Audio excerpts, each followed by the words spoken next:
Welcome back to the vendor table. Hello. It was very subdued. Very demure, very mindful. Oh, fuck off. All weekend at Maeve's wedding. Be very demure, very mindful. You see how I take my pictures? Very demure. Very cutesy.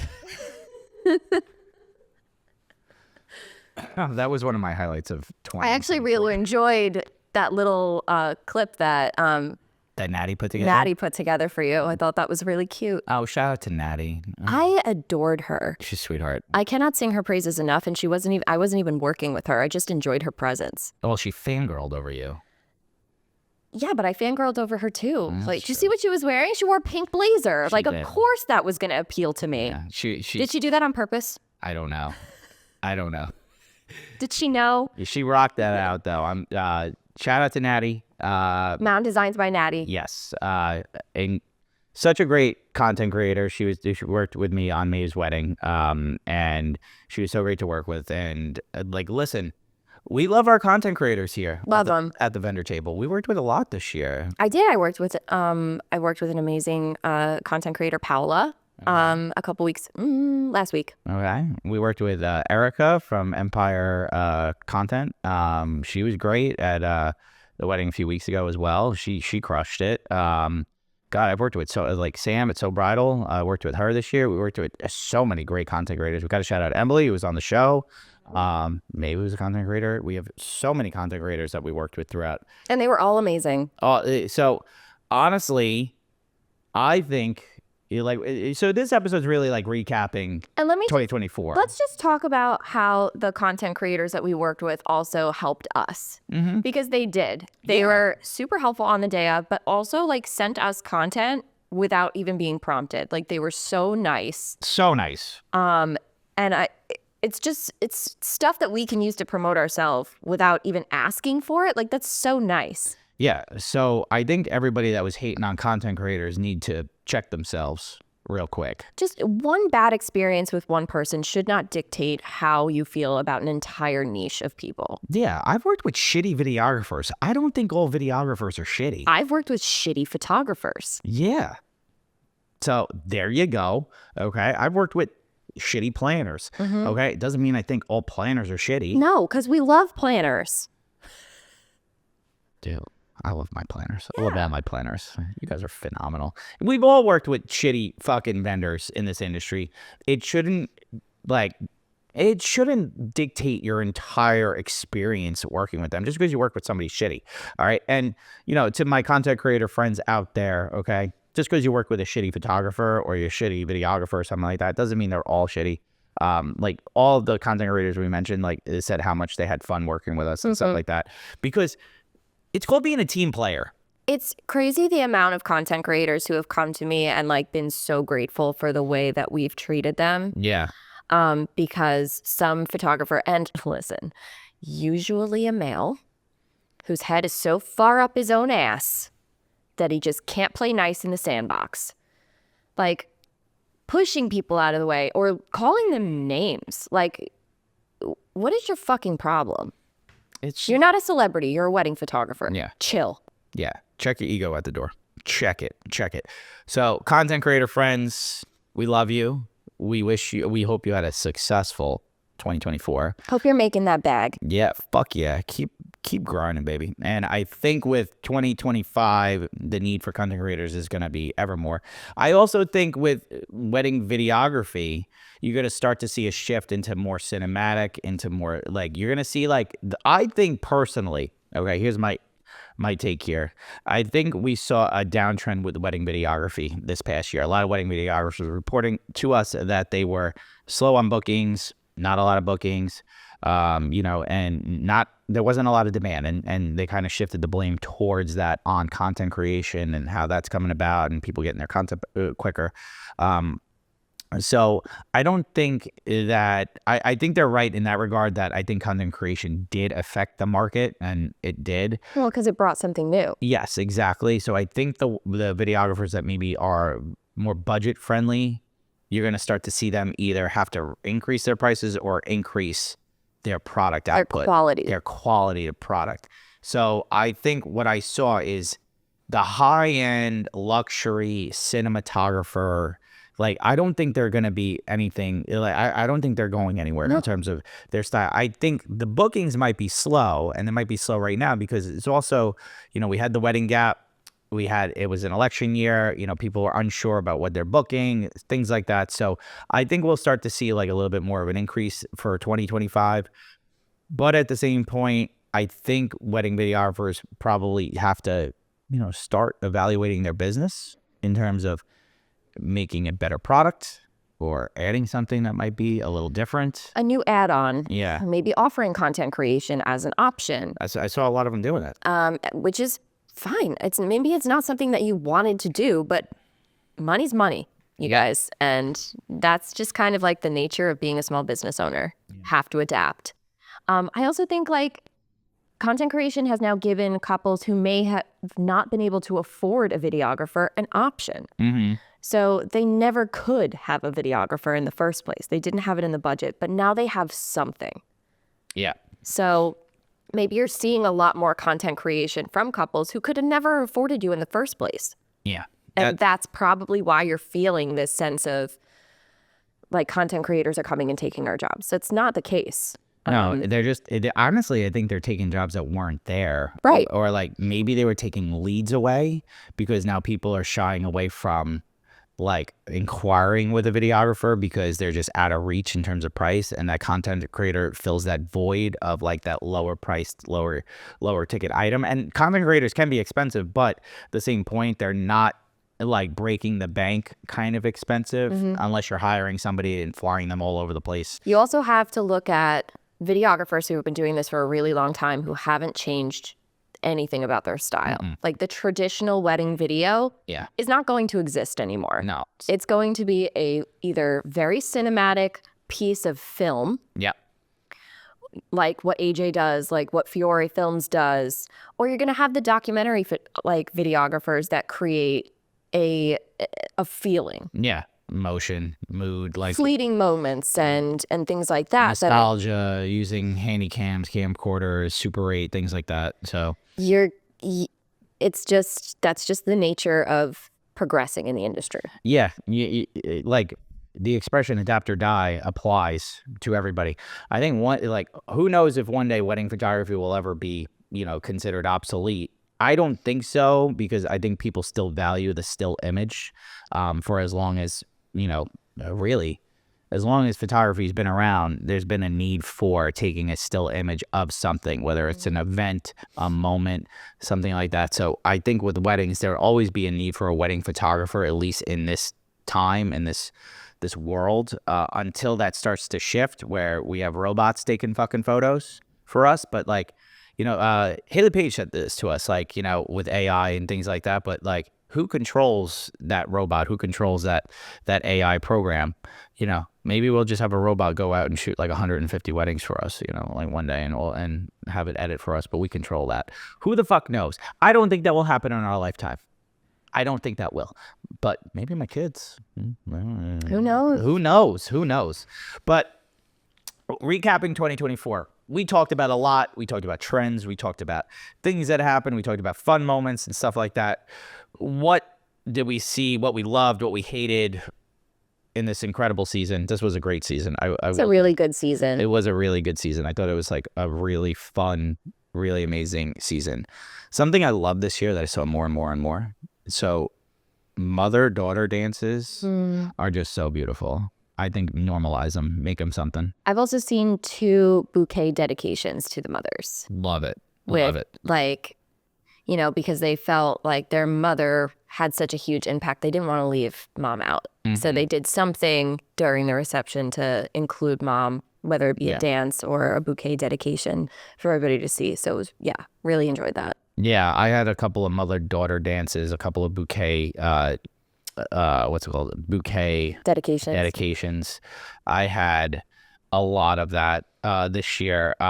Cried at a few of them. Yep, you did. I'm big sensitive. I always big do. Sensitive Sally over here. Okay, it's totally fine. Okay, I love the mother-daughter dances. I think normalize them, make them something that's awesome. Who cares? All right, I think it's great. I think you should do it. If you're on the fence about it, maybe dad's not around, maybe you lost your dad, maybe something like that, and you want somebody to dance with, who better than the woman who raised you. So I am happy to report that not one single garter toss happened this year. yeah, I haven't had one in a while. I really haven't had one in a while. I had one happen last year. Did you? Mm-hmm. I had one happen a few years ago, but it was a prank. She actually put Smirnoff ice. Smirnoff. So she iced him? She iced him. And I thought that was great because he was just like, I don't want to fucking do this. Like, this kind of thing. He was like, what? And he kind of got into it. It was really funny. And then like she had a bottle of ice up her leg and he was just like, get out of here. So yeah, he had the chug. It was good, but sneaky. I think the garter toss thing is fucking done. Not one. What a good year, 2024. I think I only did one flower toss too this year. Maybe. Can't count those. They don't bother me as much. I still think they're weird, but like. Yeah, they don't bother me as much either. But I don't. No one does the. No one's doing them really. Yeah, at least they just want to have their party. Yeah, I think people like. Someone was in our Facebook group. They were talking about like doing games and stuff like that. No, I just think you want my honest opinion. All right, you want to know how a wedding's run properly, come to Long Island and go to a Long Island wedding. Okay? Really. I'm being serious here because I think other parts of the country, other parts of the world, they don't run weddings like we do here, where it really does break up the night, that there's no need for silly little games or silly little things. There's nothing, none of that is necessary. Yeah. Same thing with like the like group dances, like nothing that never happens here. No, you don't have to do that. And I like the most I think I've seen is like an anniversary dance here, where it's like, if you're on the dance floor for 5 years, like if you've been married for less than 5 years, like, you leave. Like, and it's usually like the elderly grandparents. Oh my God, the one that I've seen who's married the longest was 78 years. 78? I think mine was 72. That was the longest. 78 years. 78 years. How old are they? They gotta be 100. They looked like they were gonna there. 100. I was like, God damn, that is impressive. That's really impressive. They gotta be like in their late 90s. Yeah, they were up there. That's amazing. But I was like, 78. That's amazing. Holy shit. Jeez. Amazing. That's great though. But here, so what we do here, okay, to break up like the night and how things work. Okay, so let's give a breakdown of a Long Island reception. As we almost spill my coffee. Okay, let's give a breakdown of a Long Island reception. Okay. Couple enters the room. Okay, like intro, they do a first dance. Okay. First dance concludes. Everybody sits down. The staff at the venue takes dinner orders during this time. There's about a 8 to 10 minute lull, maybe shorter than that, I would say. And then during that time, they usually have their first course. Exactly. So like salads, things like that, the guests are eating their first course. During also that time, DJ starts setting up for speeches and toasts. Okay. So we get ready for that. And like the video and photo crew will get ready for that, set up their lights and all that, and we photograph that. Usually those take, I don't know, 20 minutes or so, like most max. Okay. After that, there's a dance set. Usually that dance set is around 30 to 45 minutes, I think, or so, like rocking out party. It's like that progression kind of like, from like oldies into like more modern. Okay. After that, 45 minutes, everybody sits down for dinner. Okay. Everyone sits down. We eat. Vendors. We eat. Okay. So 25, 30 minutes of eating, which is great. Okay. And then we get back up and they start with a slow song, and then they do like I would say parent dances also are somewhere in that window. Like sometimes they'll do parent dances in the beginning. Sometimes they'll do them right after dinner. Okay. Usually right after dinner is a great time because they could conclude it. And then they go right into cake as well. Yeah, they usually do all the formalities. That way those are all done. And then it's rock and dance till the end of the night. And usually that last dance, it's like an hour and a half. So when you think about it, okay, it breaks things up a little bit. So you're not doing like, I went to a wedding in the Midwest where it was like you sit down, you have appetizer, main course, dessert, cake cut, and then 3 hours of party. And you're like, holy crap. A lot of times people don't last that long. No. And the other thing is like, I feel bad for the entertainment crews that have to do like a continuous set, and that's why they're probably breaking it up with like games. Right. And so I think like a lot of regions could learn a thing or two from New York and how we do things. Like this is really a tri-state area thing, like probably New York, New Jersey, Connecticut. Yeah, like parts of Pennsylvania, I think do it like the way we do it. But anytime I go elsewhere, I'm like, oh my It's so God. different. It's so different. Which, and, like, listen, it's fine. But a lot of times you'll see like people get exhausted and like an hour to 2 hours before the party's over, everybody's dead. yeah, No one's dancing. Everybody's sitting. They're trying to, or like people have left. yeah, it's crazy. So I think you know, if you're looking to like maybe have a better party, I think like other regions need to start learning. It's really, this is like a venue thing. Venues need to like kind of learn from this too. So maybe you start seeing the shift in other areas over the next few years where they kind of adopt, I would say, that New York mentality. I feel like we do start the trends here in New York. I do, like, honestly, like usually wedding trends kind of start on the coasts. If we're talking like normal wedding, obviously we're not talking about elopements or destination weddings, things like This is that. a 150, 200 person wedding. Yeah, we're talking wedding. Yeah. Because things are, and obviously, listen, I'm not trashing the way that you guys do things. I just think it's easier. Yeah. Um, So this episode is sponsored by the Legal Paige. The Legal Paige is a legal education platform for small businesses and a contract template shop. They help you get legally legit in minutes. So Lauren, I've been using a Legal Paige contract for a while now. I know you have, and guess what? Did you do it? I did. I took the jump. I took the jump and I implemented Paige's contract into my proposals and everything. How amazing. Oh my God. There was so much in there that like just covers my bases. That you wouldn't even think of. I'm like, where was this my whole life? So they have literally changed the game for me. They have made me feel a lot more secure in my business. And I really think you guys should take a look. Just take a peek. Just take a peek. Take a peek. And there's also something for anything. Like, I've gotten a couple of destination inquiries and realized that I needed to change my contract. So you can purchase a destination wedding contract. Yeah, maybe if you have a second shooter or an associate shooter and you need an agreement, they have those as well. So it doesn't matter what you are in the industry, whether you're a photographer, videographer, planner, florist, DJ, you name it, the Legal Paige has a contract that will make your business legally legit. All contracts have been reviewed and critiqued by industry-leading professionals and come with free future updates made by the Legal Paige's legal team.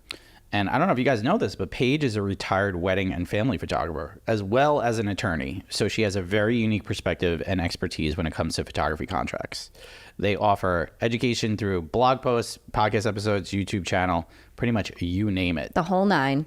So definitely check them out. Use the link in the show notes to get legally legit. And you know what's really cool about it, Lauren? We got a code. We got a code. Use TVT10. And that will get you what? 10% off anything in the shop. So you want to get your business legally legit? Check out the Legal Paige. We just want to give a special shout out to Maru, one of our sponsors. Maru is a modern payment experience for the weddings and events industry. Maru has added some incredible new features, including the ability to send contracts, create itemized invoices, and our personal favorite, the ability to pay contractors. Love this. Yeah, like that makes me so happy to have a platform that if I need to pay like an associate or a second shooter, I'm paying them right through Maru. It just goes right to their bank account, makes things so nice and easy. It's also so neat and organized. Yes. You can find anything. Super organized. Like, I love it because I'm just like, hey, I got to print it out at the end of the year, send my accountant over for tax purposes and all that stuff. Perfect. It keeps things so nice and neat. Maru is a community of 10,000 plus wedding and event professionals, and it's growing. They offer seamless transactions and a hassle-free payment experience. They make it easy for you to focus on what you do best, creating memorable experiences. So we went over, but with Maru, you could create and share your contract, accept and make payments without processing fees, offer clients a simpler experience, no need to sign up, just pay and go, and pay your contractors, something we both love. So it also keeps all your payments neatly organized in the central hub. You could sign up for free at maru.us/TBT. I will say this. We get breathing time. Yeah. We'll say this, okay? One of the biggest things I've seen over the last year and I'm glad more and more people are doing this. But if you're having a small elopement or a backyard wedding and you're not hiring a coordinator for your day, you are out of your mind. You're missing out. You are out of your mind trying to do it all yourself. I personally think that a coordinator or planner should be involved in every wedding. I do too. I really do. I think they are so vital and necessary, and I think we need them in the industry. Very slept on. It just takes a lot of the stress off of you. Yeah. If you really want to enjoy your day and not think about things, like really hire a coordinator. They're so vital. They really are. I don't understand why couples don't want to do it. I get because you're saving money. Okay. I get it. But that money you spend is so valuable because that is time you're going to enjoy. You're not going to have to worry about the little things. You're not going to have to worry about like, are the table linens straight, or are the flowers delivered, or this or that. They take care of all of that shit. So I would say best investment you could make if you're doing a smaller wedding elopement, definitely have one, or you're doing a DIY one. DIY, definitely. Definitely. You have a lot of fun elements. Definitely. The people that think that they can do a DIY on their own because it's DIY, like, God, no. Don't do it. Don't do it. I mean, I've seen it go off well. Don't get me wrong, but it's better with a coordinator or planner. I promise you that. Yeah, it's always going to be. It's always going to be. So hire that coordinator, hire that planner. It's a great investment.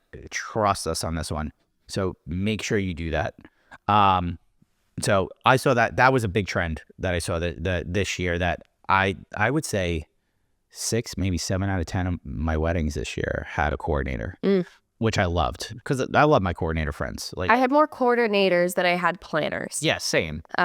Which fine, but it's still just one extra set of hands to make sure everybody goes where they need to be, keeps you on task, on schedule, and helps out with your family shot list. Like, I love having that person. And do you notice that we're not saying day of coordination, by the way, people? We know it's not a thing anymore, so we want it to be politically correct. Okay. You're a coordinator. We're going to talk about politics. Listen, but I will say this, okay? You do much more than just day of coordinating. Yes. Okay. That's facts. Okay. We talked about this at the beginning of the year. It was actually one of our most viral clips. But did the no wedding party trend actually happen?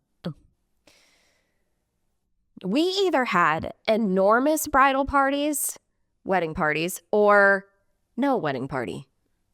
There was no in between this year. It was like 36 people or 2 people. I've had some of the largest wedding parties I've ever seen this year.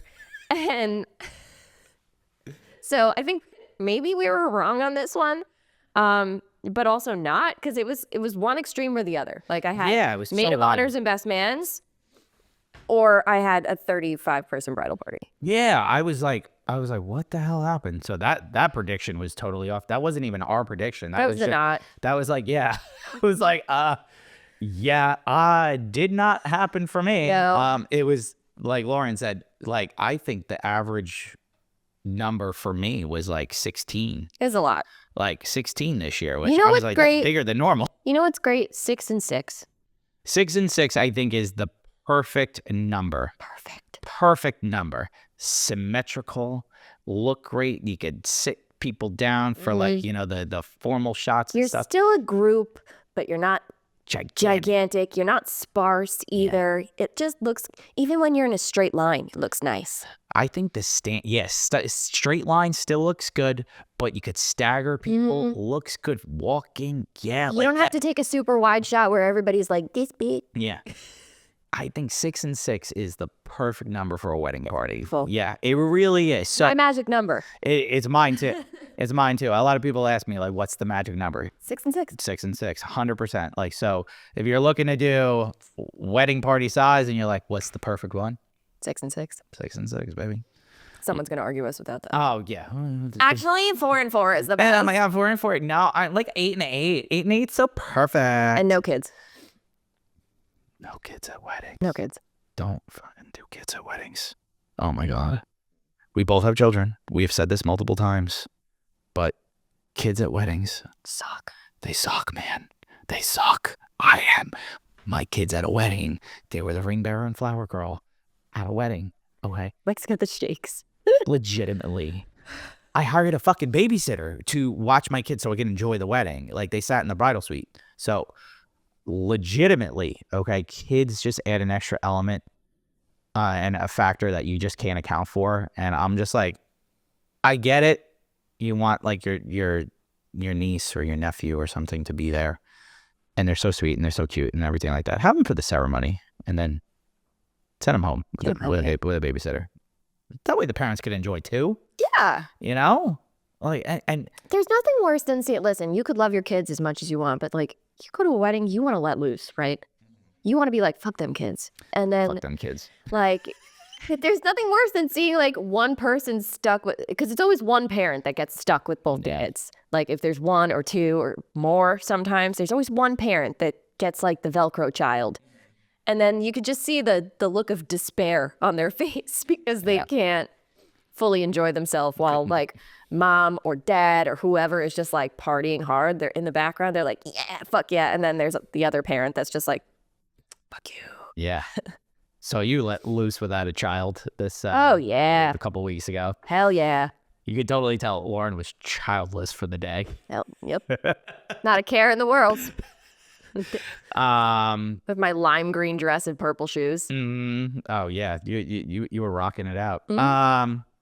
So all right. So the other trends that I've seen this past year, I think this one's still going strong, and I love it, and I want it to continue. But the reception dress trend, changing it out of your wedding gown into a fun dress. I get so hyped when I see it, dude. I love it. I love it. Like for my birthday, I did one last winter, and the groom had an outfit change. Yeah, I love the Remember he had that like Swarovski crystal jacket, and I was like, damn, and he wasn't wearing a shirt underneath. That's sick. It was just the jacket, bare chest. I was like, fuck yeah. Straight out of Magic Mike or something. It was incredible. That's sick. Okay. I like that. I like to be shocked. Yeah, I've seen grooms like take off the black jacket, put on a white jacket, which I thought was kind of cool. Like, ooh, all right, that's kind of cool. I've also seen grooms like just strip down to their legitimately their suspenders, and vests, and like slam some Miller Lights over them and like pour them out like Stone Cold. So you know what I love? What do you love?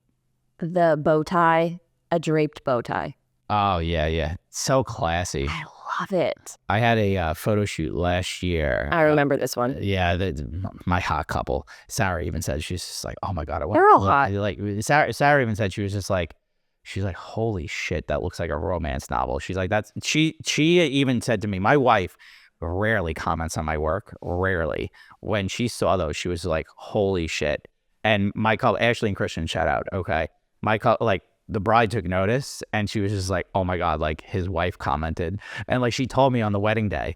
But they looked so good. She wore this white dress, like this white like cocktail style dress, it's like an off the shoulder little number. Off the shoulder. He wore just black suit pants, black shoes, a white button down, and like a drape bow tie.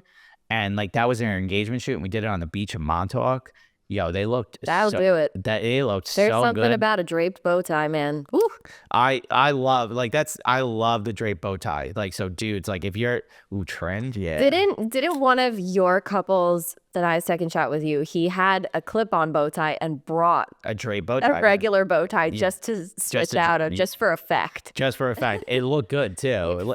If you can't tie the regular bow tie, just bring it and like you use the clip on and then just drape it if you want to go for that effect. So looks real good. So for the groom, yeah, but the love for the grooms on that one, but the dress change, the brides, the dress changes, man. Yo, and I don't think you got to spend a ton of money on these dresses, right? Like some of the people in our comment section were so livid that they like switched out of their dress because they spent so much money on it, and you only get to wear it once. Why wouldn't you wear it the whole day? Because sometimes they're fucking uncomfortable. Yeah, I've seen some of them, like, because I have to put them on hangers and stuff. I'm like, or the muscle breaks, and it weighs like 20 pounds. I could imagine walking around with 20 pounds on you every day. That's a lot. It can still be your dream dress that you have forever, and you can wear something else to dance in. But if you're wearing it for 8 out of the 10 hours of your day and you switch, it got its use. Yeah, like I think it's in all your photos.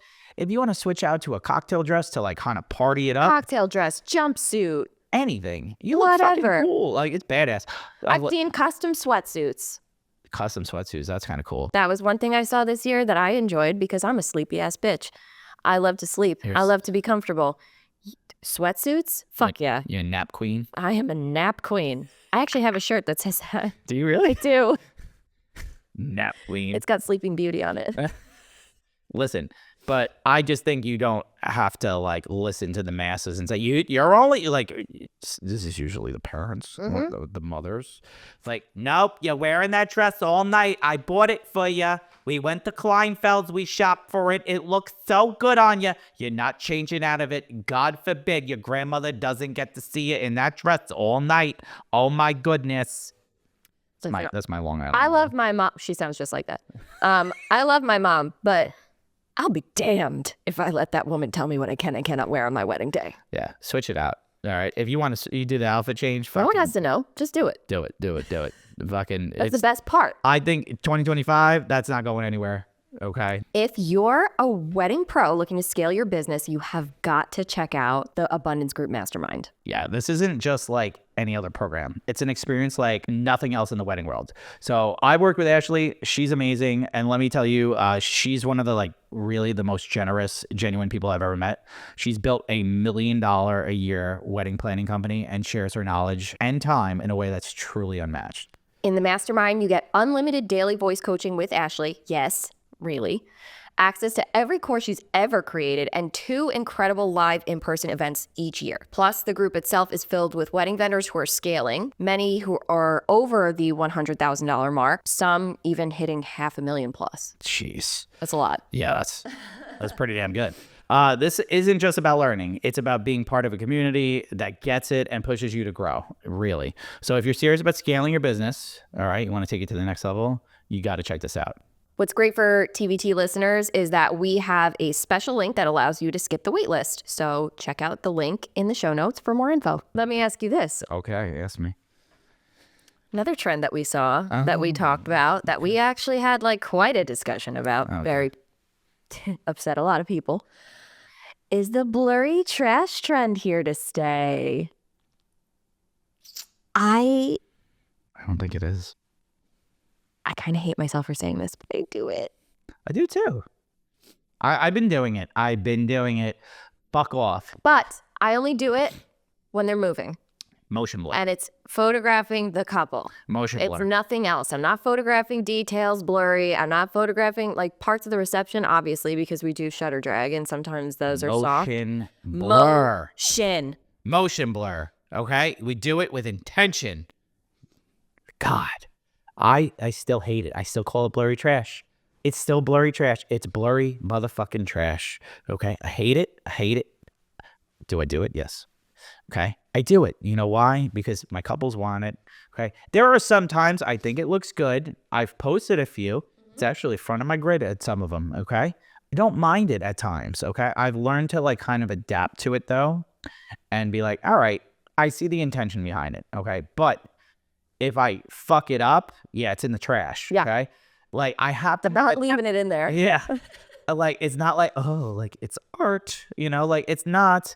Okay. I still shoot with intention and I want part of the subject in focus. Like I need to see something. I don't want them to be completely out of focus, completely blurred, that you don't know what's going on. I still think my favorite thing is like when people argue for the blurry trash, like, and we're talking about the trash part, not the good stuff. Yeah. We're talking about trash. Pure They're trash. arguing for it, and they're just like, it's actually very difficult to get right. And it's like, no, it's fucking not. It's really not. Legitimately, look at my photos from like 20 years ago. Like I was great at blurry trash apparently when I didn't know how to use a camera. Just lower your shutter speed. What the fuck? Why do you think it's so hard? It's not hard at all. Legitimately shoot at a 25th of a second. It's like the easiest fucking thing to do. All you have to do is literally whip pan with them. Like if the subject's moving, just follow them and track it. Keep your arms pretty still and boom, that's it. It's done. Tips 101. You want blurry trash? You want the good looking blurry trash? That's how you do it. It's fucking not hard to do. Stop acting like it's hard to do. Stop acting like it's hard. It's not. I have started to see though, people saying that they're kind of getting tired of it. And I think because we're seeing it so much that, you know, like any other trend, it's starting to kind of fade. And remember what we said like last year we were Start overwhelming people with pictures of Blur. They're not going to know that you shoot anything else. no, like I've seen more editorial come into like trend this year. Like a lot of people want those fine art. True to color is very, like people are like true to color is true to color. It's not a trend. It's not a trend, but it's become more popular over the last year or so. We've started to see a lot more true to color photographers really excel into like the fine art, luxury, elegant style, which I think is great. Seeing a little bit more film, seeing a lot less like, kind of like that. I guess that trash, the blurry trash, the blurry, like the blurry trash. Blub, blub, blub, blub, blub, blub, I can't even say it without getting mad. I can't even say it. So I think we're going to start seeing that fade a little bit, or it just being done with a little bit more intention. Which is all I can ever ask for. Yeah. That's all I ever wanted. Just pay more attention to what you're doing. Yeah. Thank you for putting me in this Facebook mod group, because now they're all talking, and I don't have it muted, and they're all like talking in here. So Told you. To our Facebook modders, okay? Love you all. Thank you for your help. Dana, Christine, Britt, Meredith. All right. All right. Let's end it with this one. Okay. Did you have a favorite moment of 2024? I should know this.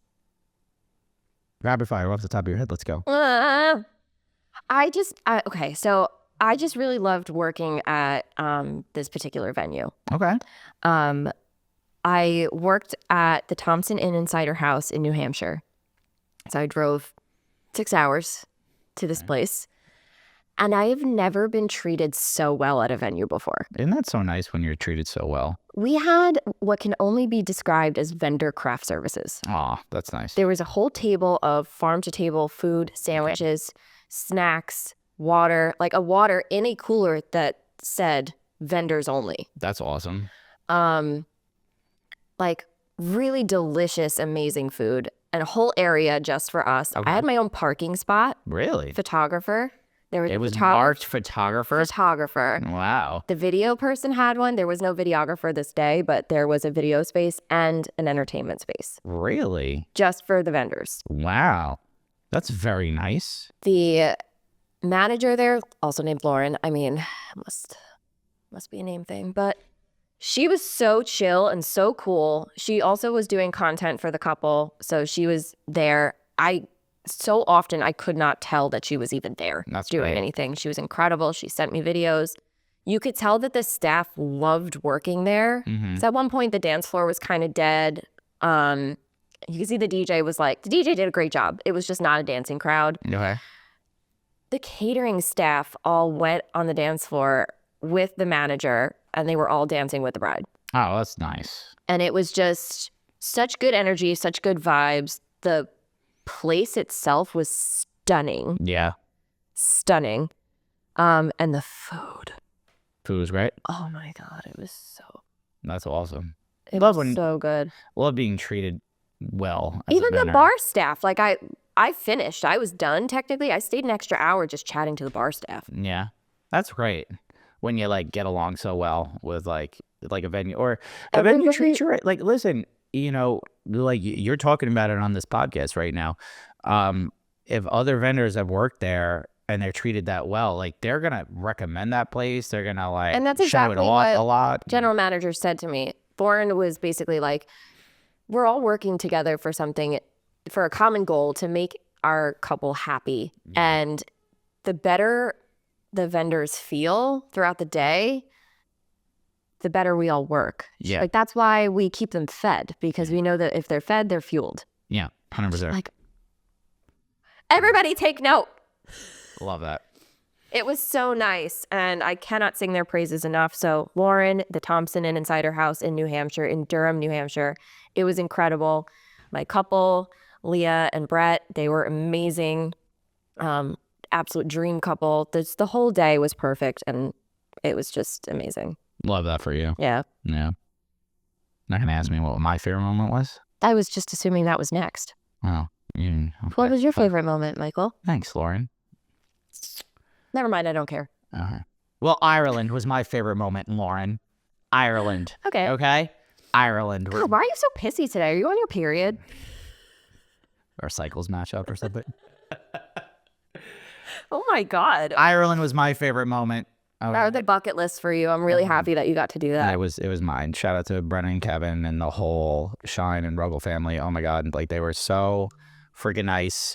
My whole my whole family went. So like being able to experience a new country with my family while also working, okay, and being able to enjoy work with like my family there. Like, I was treated like a guest, but was a vendor. It was bucket list to shoot at. It was like an incredible couple. Like, just I felt like family. I don't think I've ever felt like that welcome in my life. And it was really just such an amazing trip. I can't say it enough. Like, I mean, like that it was bucket list. I hope to be back in that country one day. Like, we have a lot of Irish followers, by the way, that want us to come to Ireland and do like an event there. I would 100% do that in a heartbeat. Oh my God. It was just so cool to be able to shoot a destination wedding, an international destination wedding in Europe. Like, wow. So definitely that. Also, I'll shout out my girlie Maeve, being able to photograph her wedding. She's, she was on the show, but like I've known her for a long time, worked with her a lot. Being able to photograph a friend's wedding is just beyond an honor. She knew a lot. She knows a lot of photographers in this industry. She's worked countless weddings, and being able to, being the one that was picked and selected to do it was just an honor. And I'll also give my shout out to my other couple, Mike and Francesca, who Mike is a longtime friend who I've known for 20 years from my video game days, competitive video game days. But known him for a long time and be able to photographing weddings of people that you know and love and everything like that is always such an honor. So, and selected to do that is like quite an honor. So, yeah, being able to do that, like all that, but Ireland was definitely took the cake for me this year. So It was a good one. it was a good one. But so yeah, let's wrap this bitch up. Okay. Lauren, where can I find you? You can find me at LaurenO'BrienPhoto.com and Lauren O'Brien Photo and the Feral Photog on Instagram and TikTok. Mike, where can they find you? At Michael Casaro Photo on Instagram, TikTok, as well as my website. And you find us at the Vendor Table Pod on Instagram, TikTok, YouTube, as well as The Facebook group. guys. It's been fun. We'll catch you next time. Okay, bye.